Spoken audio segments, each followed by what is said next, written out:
I had been working with somebody whose family was from right up the street here in Rockport, and she and I developed a script together, and I lived in LA for many years. After playing Commander Riker in Star Trek, Jonathan Frakes' career took a shocking turn. When his movie Thunderbirds flopped in 2004, Hollywood blacklisted him overnight. Studios stopped calling. He had to sell possessions, and his wife opened a store to help keep things going. He called it movie jail and disappeared from the big screen for nearly 2 decades. But what happened next reveals a comeback story Hollywood tried to bury. Jonathan Frakes was born on August 19, 1952, in a small hospital in Bellefonte, Pennsylvania. Though his family lived in State College, Bellefonte was where all the babies were born.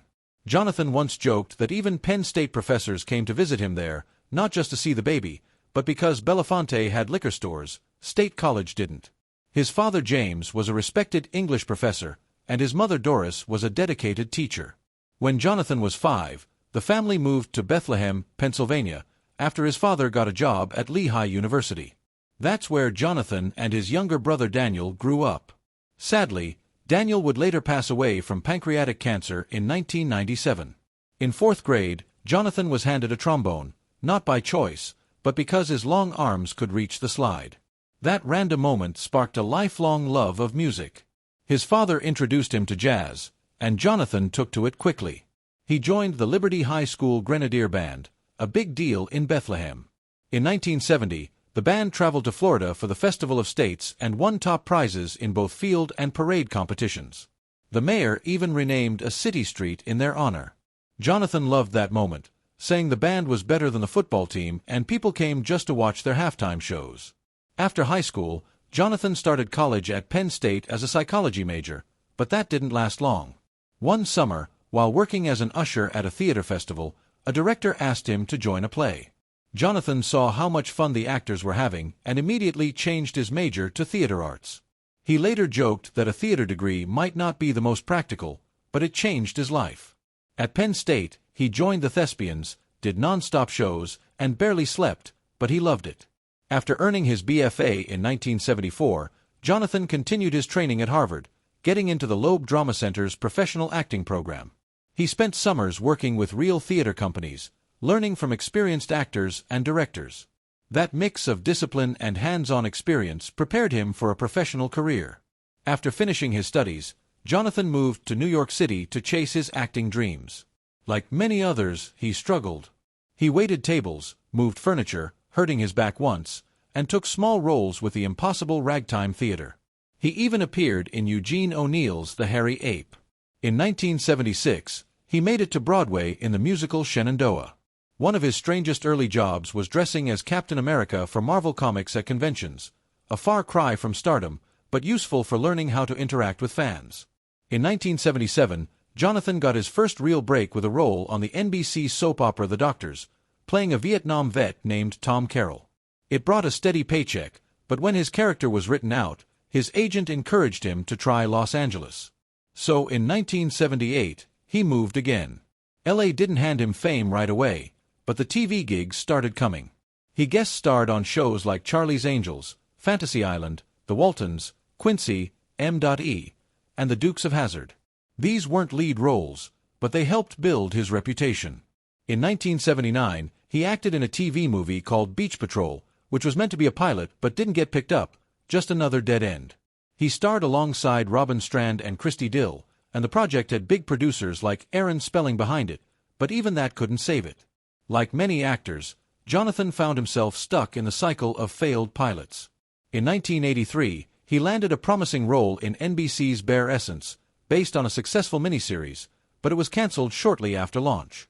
However, that show led him to meet Jeannie Francis. Though they didn't hit it off right away, he even joked about her hair.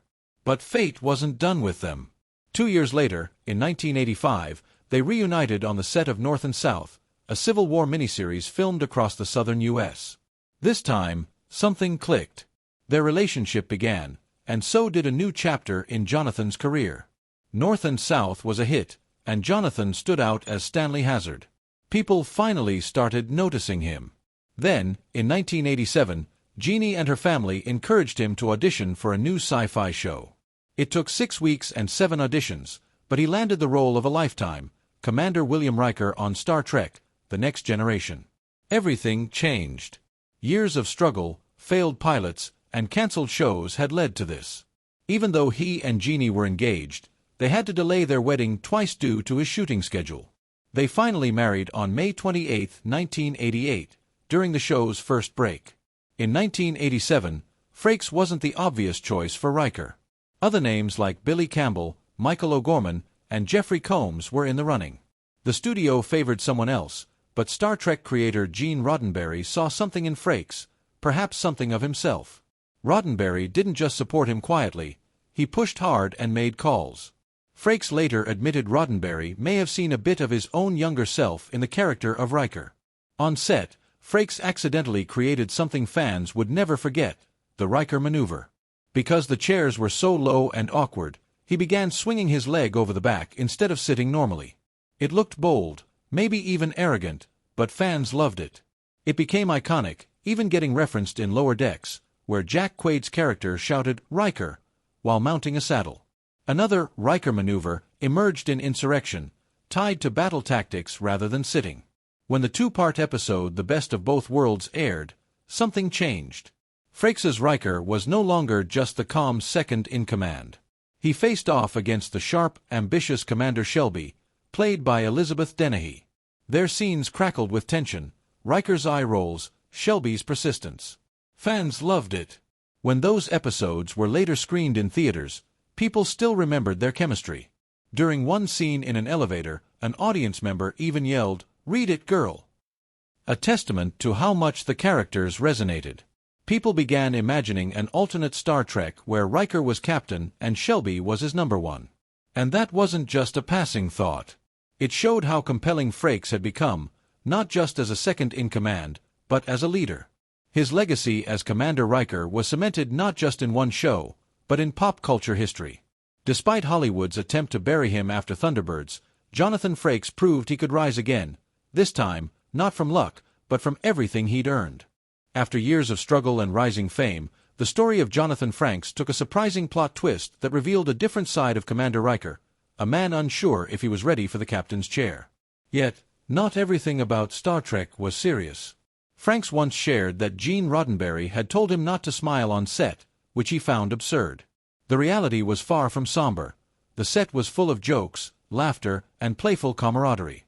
Frakes, Patrick Stewart, and Brent Spiner admired the original Star Trek trio, Bones, Spock, and Kirk, and aimed to bring that same spark of friendship and fun to their performances. Their genuine bond and teasing energy shone through each episode, making the characters feel alive and real. When Frakes first asked to direct an episode of Star Trek: The Next Generation, the producers were skeptical. Rick Berman, the executive producer, didn't say no, but his doubtful expression was clear. Instead of arguing, Frakes quietly worked for months, spending nearly 300 hours in editing rooms, joining casting sessions, and attending every pre-production meeting. He arrived with a detailed 47-page presentation, storyboards, camera setups, and character breakdowns, which became known as the Riker Directive. This dedication changed Berman's mind. Frakes' first directed episode, The Offspring, about Data creating an android daughter, aired in March 1990 to critical praise.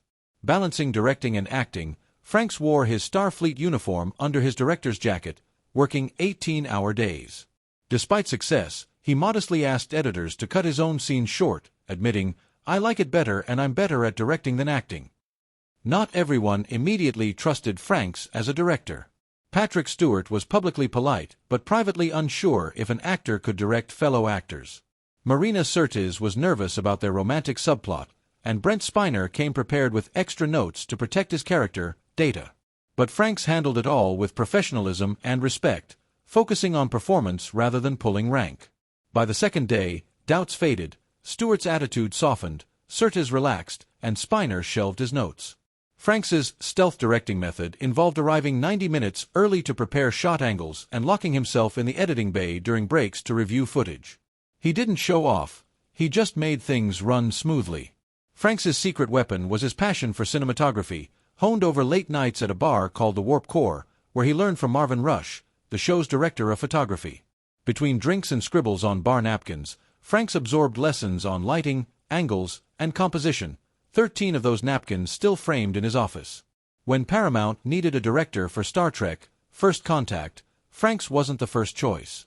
Big names like Ridley Scott had declined, but Frakes knew Star Trek inside and out, its tone, characters, and universe. He got the job, preparing for 10 weeks and shooting for 12. Studying classics like Jaws, Close Encounters, and 2001, A Space Odyssey, he embraced the pressure of moving from TV to film. One major innovation was the creation of the Borg Queen, a physical villain who could engage with the characters, a suggestion from Paramount's boss. Casting Alice Krige was perfect. Her eerie makeup and unforgettable entrance became iconic. The film pushed makeup effects to new heights, making the Borg terrifyingly realistic. The rig for Krige's spine-attached entrance was a bold digital feat. First Contact was a hit, praised by fans and critics alike. Patrick Stewart called it the best-looking Star Trek film. However, Frakes' follow-up, Star Trek: Insurrection, didn't achieve the same success. Reviews were mixed and the story felt flat. Even Stewart later said that Nemesis, which Frakes didn't direct, improved on parts of it. This setback, combined with the failure of Thunderbirds in 2004, a big-budget film with stars like Bill Paxton and Ben Kingsley, plunged Frakes into what he called movie jail. The movie flopped, critics tore it apart, audiences stayed away, and Hollywood stopped returning his calls. Financially strained, Frakes had to sell possessions and move from London to Maine. His wife opened a store to help keep things afloat. Despite this hard reset, Frakes didn't give up. He returned to TV and Star Trek, directing episodes of newer series and shows like The Librarians. As he put it, TV became a place where you can take a job and nobody notices who directed it. It wasn't glamorous, but it was steady. Amid this professional journey, Frakes found love unexpectedly. In 1985, while working on the Civil War miniseries North and South, he met Jeannie Francis, already a star alongside Patrick Swayze and Leslie N. Down. Initially, their relationship was professional, but a trip to New Orleans during a Memorial Day break changed everything. Ironically, they had met years earlier on the short-lived show Bare Essence. That meeting set the stage for a personal and professional partnership that would shape the rest of Frakes' life. Jonathan Frakes had initially thought Jeannie Francis was too young for him. He was almost 30, and she was just 20. The timing wasn't right back then, but the miniseries North and South gave them a second chance, and this time it worked. Somehow, she took a chance on him, and Frakes still wonders why she would go out with him. They married on May 28, 1988, which now marks over 38 years together, an eternity in Hollywood terms. Although Jeannie never appeared in Star Trek, she had already become a pop culture icon, playing Laura Collins on General Hospital since 1977 and appearing in over 890 episodes. When they first met, she was the bigger star, but Frakes soon found his own spotlight as Commander Riker on Star Trek: The Next Generation. They supported each other through everything, with Frakes often running lines with her to help memorize the brutal soap opera dialogue, sometimes 30 pages a day. Together, they raised 2 children, and their daughter Eliza is now following in their footsteps as a writer and actor. Behind the success, however, Frakes carries a heavy personal loss. His brother Daniel died of pancreatic cancer in 1997 at just 41, only a week before Frakes' daughter was born. Daniel wasn't just a sibling but his best friend. They had moved to New York together in a beat-up 1967 Chevy van, sharing tiny apartments and big dreams. When Daniel was diagnosed, doctors attempted the Whipple procedure, but the cancer had spread too far, and they said there was no hope, just 6 months to live. At that time, the survival rate for pancreatic cancer was only about 4%. Though shattered, Frakes didn't let grief stagnate. For the past 25 years, he's worked with PanCan, the Pancreatic Cancer Action Network, raising awareness and fighting for better outcomes.